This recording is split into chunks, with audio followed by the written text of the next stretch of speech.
আসসালামু আলাইকুম এভরিওয়ান, কি অবস্থা সবার? এখন প্রায় 7:30 বাজে। আর আজকে সকালে বেরোইছি খেজুরের রস খাওয়ার জন্য। 6টার দিকে বেরোইছিলাম, কিন্তু 1 ঘন্টা ঘোরার পরেও কোনো জায়গায় খেজুরের রস পাই নাই। তো হুট করে ছোটো ভাইদের সাথে দেখা, তো ওরা গতকালকে অর্ডার দিয়ে রাখছিল আর কি। আমাদের বাইরে অনেক রস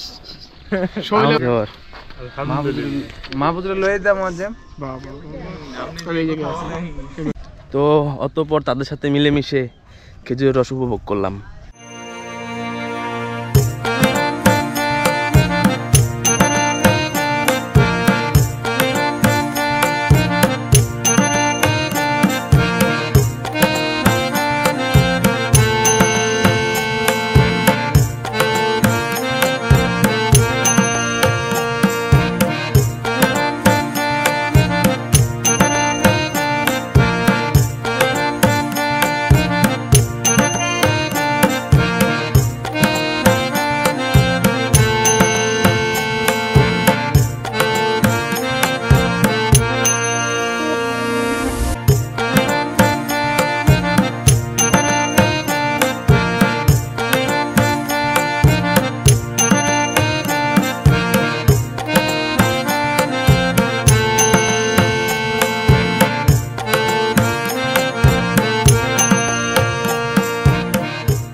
কম হয়ে গেল মনে একটা এটা হইছে একটা হইছে এই ড্রামটা আসতে লয়ে দাও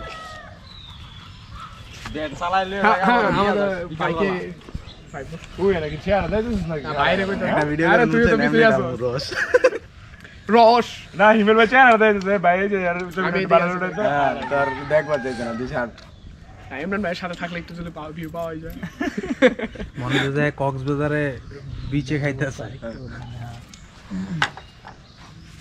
কার রাখবে রস রস রস রস কোন হস্টেল লইতাম না আমি। আসলে রিজিক হচ্ছে এমন একটা জিনিস যে আপনার কপালে থাকলে আপনি অবশ্যই পাবেন, সেটা দেরিতে হইলেও পাবেন। কারণ 7টার আগে সবসময় খেজুরের রস শেষ হয়ে যায় সব জায়গায়। তো আজকে 7টার পরে প্রায় 7:30টার দিকে আমরা এই খেজুরের রসটা পাইছি। তো এখন বাসার দিকে চলে যাব। দেখা হবে নেক্সট কোনো ভিডিওতে। আল্লাহ হাফেজ।